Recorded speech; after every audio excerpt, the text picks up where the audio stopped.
Welcome to Daily Stress Reduction Sessions for Entrepreneurs.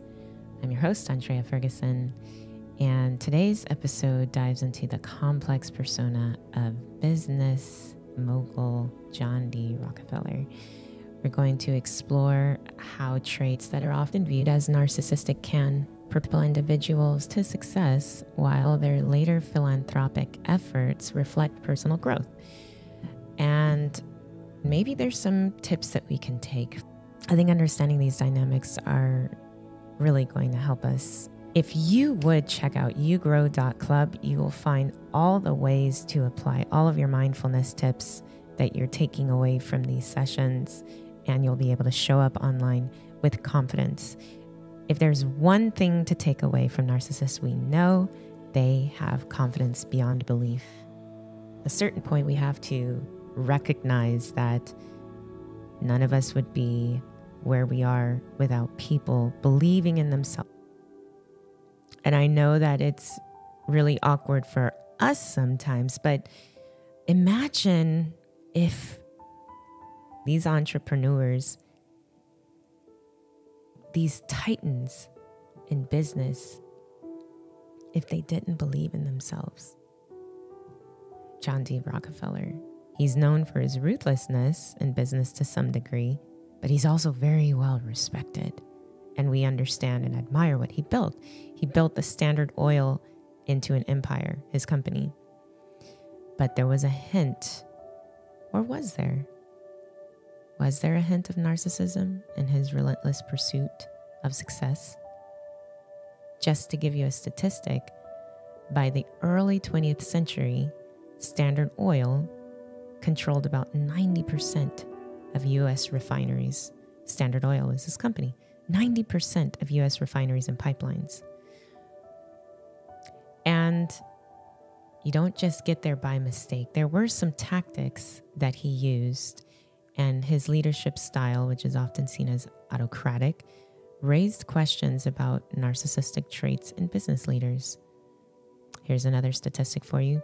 Research shows that a moderate level of narcissism can be beneficial for CEOs, as it often leads to more innovation and risk-taking. But our question is, how do we harness this without falling into the trap of unethical practices or shady business? And how do we incorporate a leadership style that balances these traits? Should we incorporate a business style or leadership style that balances these traits? I think there's a time and a place for everything, and it's really more about incorporating mindfulness into what we do. That's going to determine the time and the place. Practicing empathy, reflective listening, talked about this yesterday, that counterbalances overambition, where we are still able to lead with integrity and respect others. Because guess what? There were some in the Rockefeller legacy. Yes, there's philanthropy, but there was also havoc that was wreaked because of the ruthless deals and some of the backdoor things that happened to get Rockefeller to his legacy. And unfortunately, it's a part of his legacy, but it extended beyond business and it touched his family and everyone that knew him. But there were philanthropic efforts that shaped our entire education system and our medical institution. In fact, Rockefeller donated over $500 million to various causes. But that was later in his life when there was a shift. Personalities can change and evolve over time. But I was touched by this donation because Spelman College exists because of Rockefeller. And some just really interesting things. A man born in the 1800s that would affect someone born in 1986 and who went on to receive a grant and study. I studied abroad through Spelman College. And so that would not have happened without Rockefeller getting to where he was, to a point where he could have substantial impact through philanthropy. And I just think when we reflect on his life, there's a lot of ambition, there's a lot of narcissism, but there's also philanthropy. And we as entrepreneurs can draw lessons from his strategic thinking. but we're going to use mindfulness practices to align our actions with our values. By 1890, Rockefeller Standard Oil controlled over 90% of oil refinement and transportation facilities in the US. And this monopolistic grip is what gave him his power. So if you think about it, understanding the roots of this, it all comes down to vision, bold vision, and unwavering confidence, so that you believe you can get your company to a place where you are owning everything. It's not a coincidence that his oil company became a monopoly. It was very strategic and very planned. So, to what extent did the narcissistic trait contribute to his success? I think a lot. And you see these same traits in Elon Musk and Jeff Bezos, and they lean in this direction. They're very innovative, very risk-taking. But why? Because they believe they can win. No one takes a risk without believing the risk is worth taking. And Richard Branson is king class of risk-taking.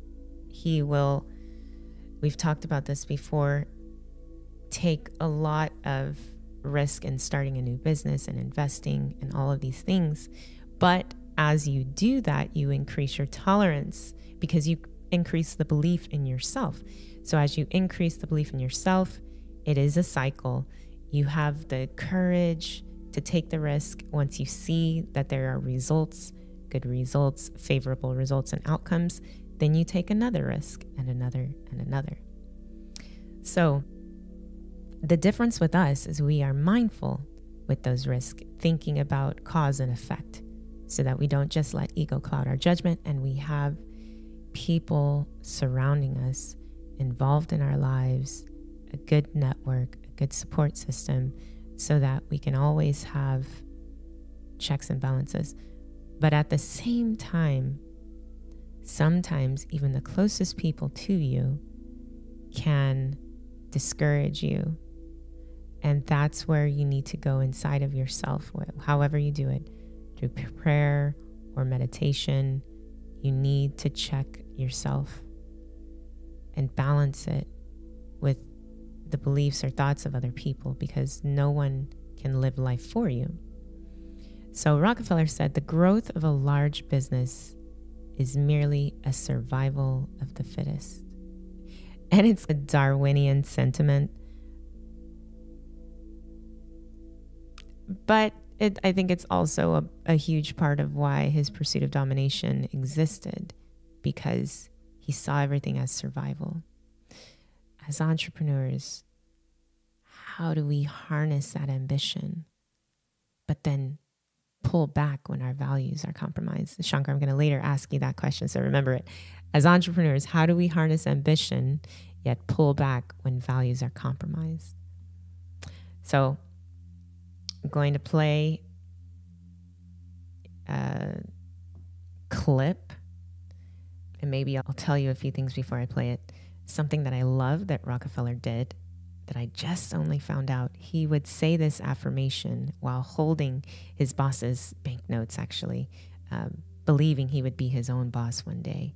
He said, "I am bound to be rich."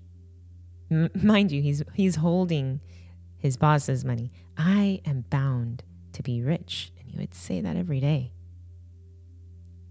I think that's pretty impressive. He had, a little bit about him, a really stoic, non-smiling mother who was very deep into the church. Now you would contrast that to his father, who was a little bit of a charlatan. He cheated people. He always had money, but he would pop in and out of their lives after a while.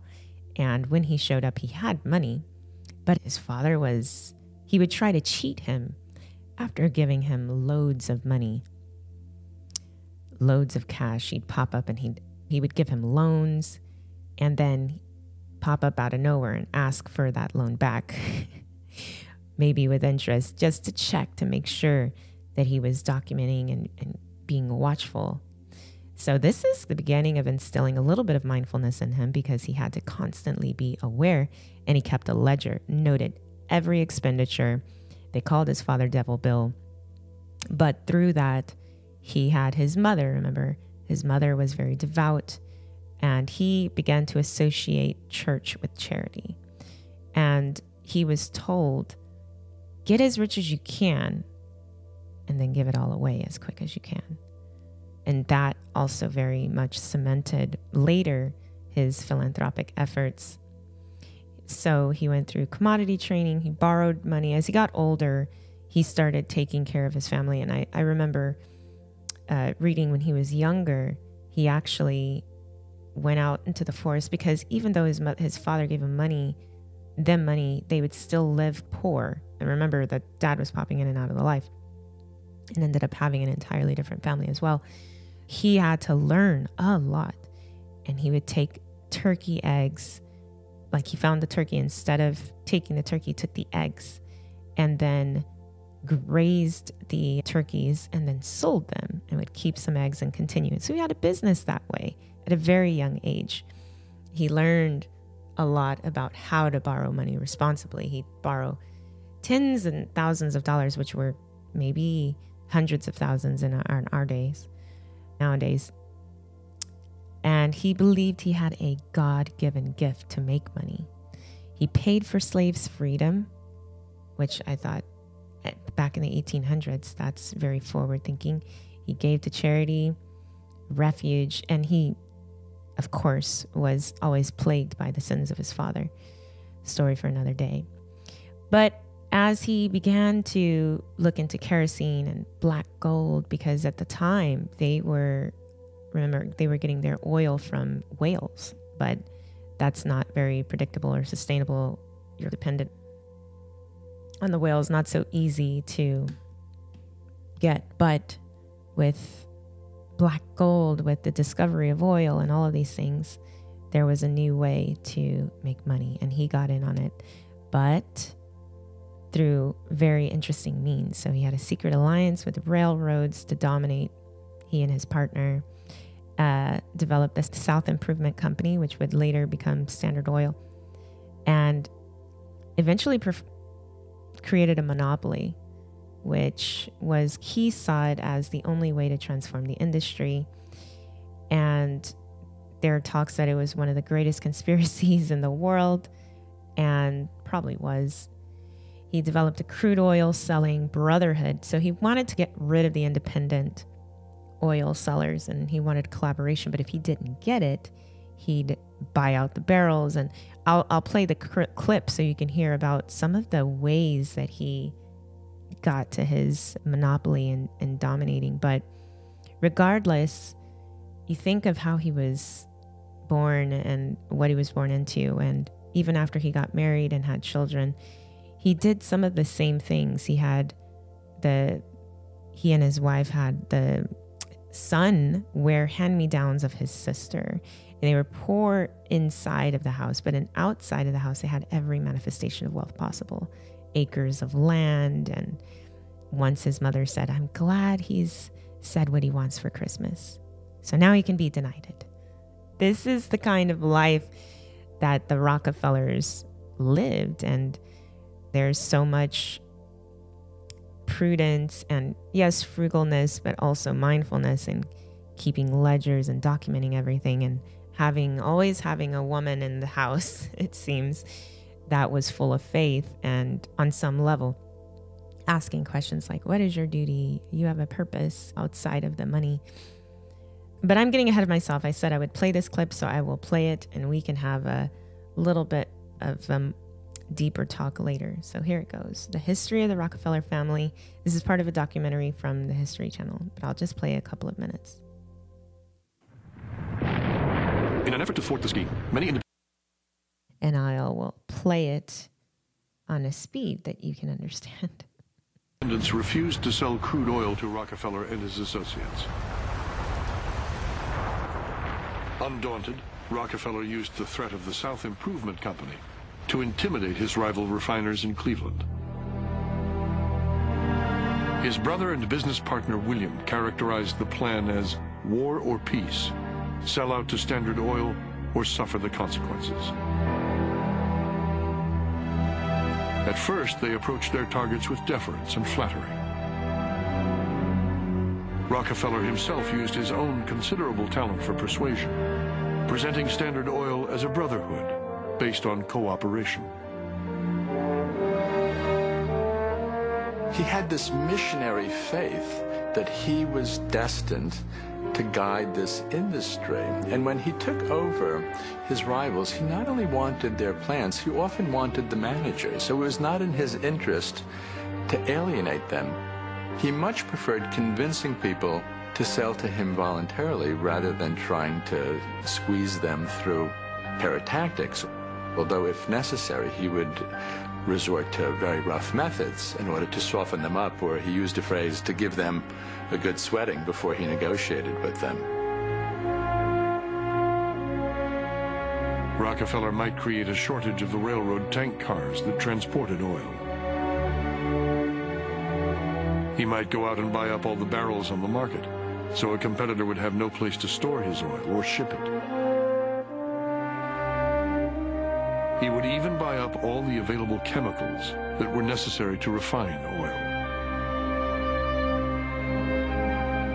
Rockefeller instructed Standard Oil men to communicate in code. The company was nicknamed Club. John D. Rockefeller was referred to as Chowder. Many of Rockefeller's targets had no idea that the local refiners who were slashing prices and acting like competitors were actually part of Rockefeller's growing empire. In just 2 months, he had taken over 22 of the 26 Cleveland refineries, revealing the single-minded drive that would make him both the wonder and the terror of American business. Nobody knew what he sounded like. Nobody heard him.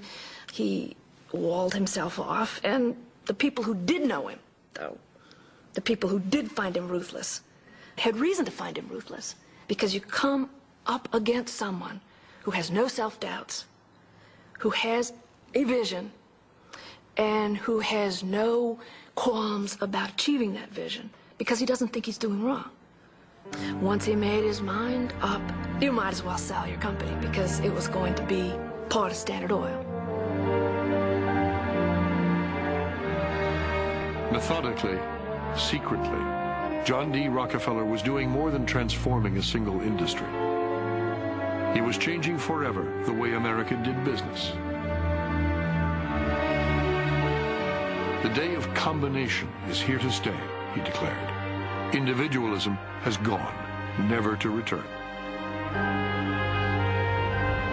By 1879, when Rockefeller is 40, he controls 90% of the oil refining in the world. Within a few years, he will control 90% of the marketing of oil and 1/3 of all of the oil wells. So this very young...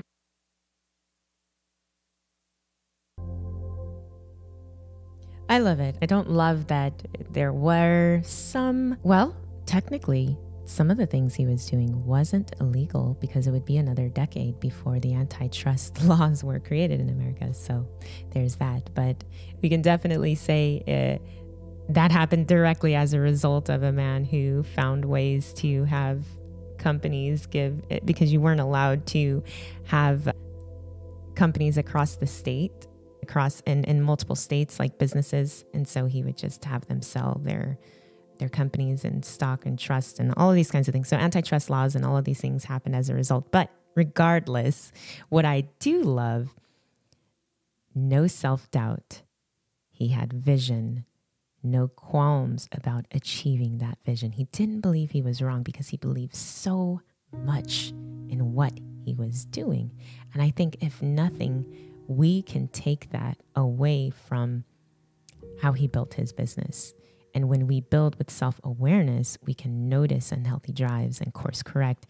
We can practice empathy and all of those kinds of things, compassion, and it won't take us until the end of our lives to figure out that we want to donate and change the world and all of these kinds of things. So show of hearts if you believe that we have influence, we can we can reshape the course of history as well with the things that we do when we're very conscious of it. I love that. I think that is the key takeaway.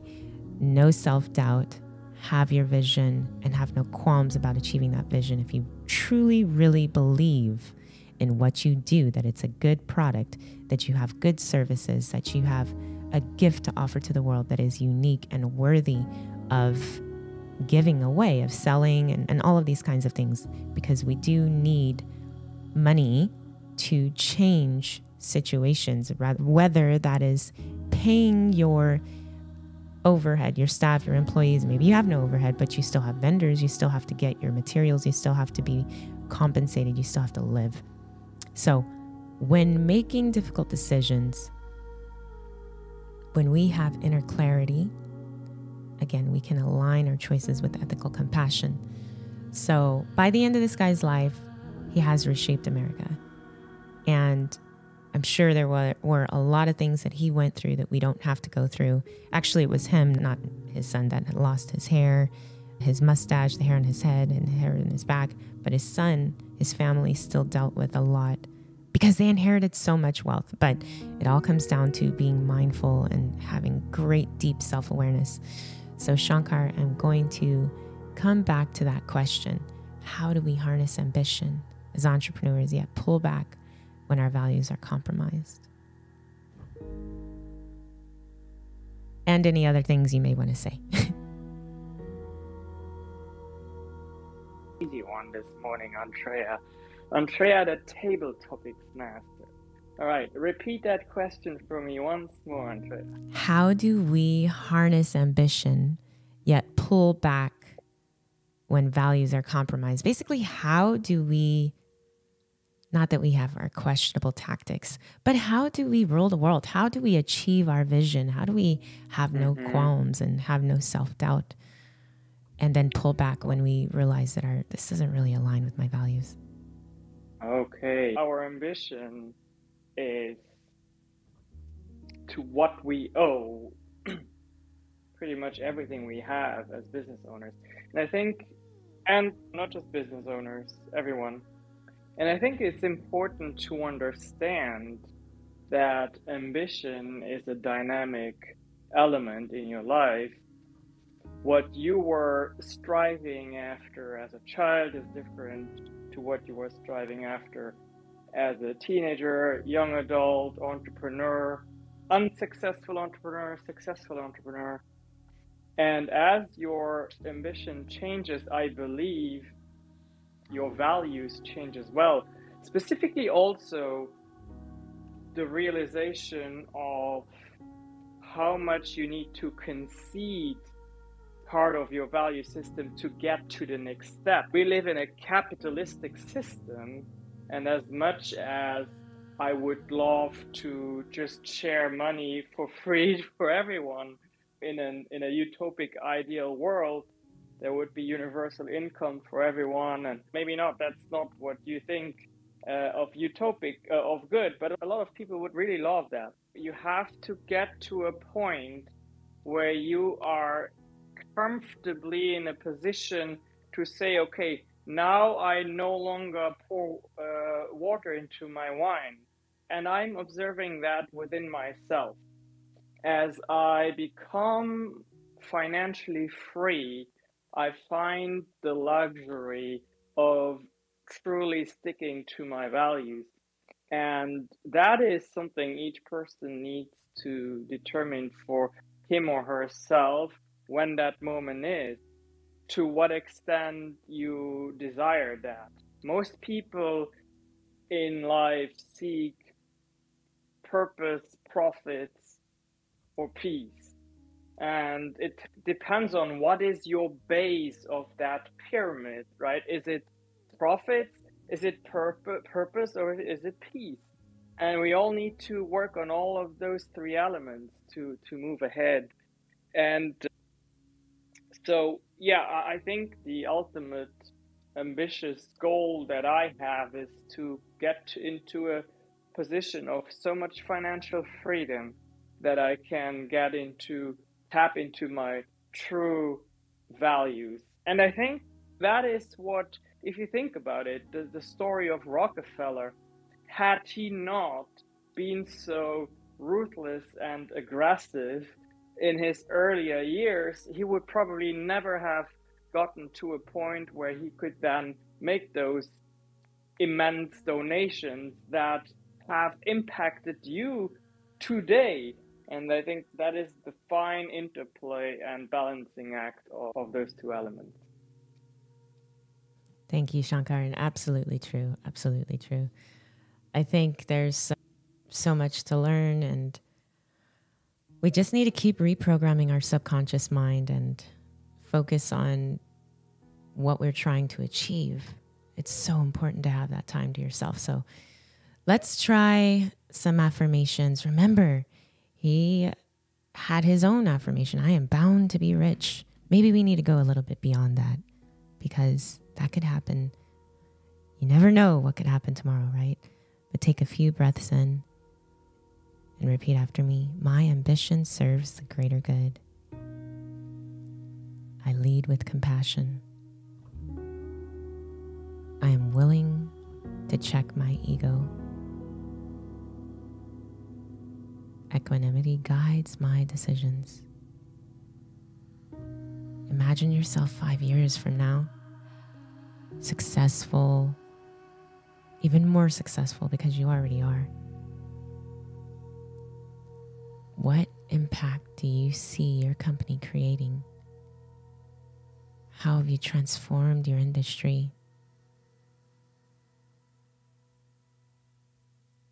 Who have you partnered with? See yourself pausing to seek wisdom when challenges come. Just remember, setting the stage for the future starts with now, being in the present moment. So be mindful as you do things. Remember, he was mindful even down to every penny that he spent. It was on a ledger. Now, whatever your version is of that, be balanced and centered. And maybe overbalanced in the good ways and the things you're trying to build. But continue to aspire, continue to be mindful. And we'll see you tomorrow. And we'll see you at the challenge. Don't forget YouGrow.club. Best place for you to show up, bring all of your mindfulness, overcome all your self-doubt, have the vision.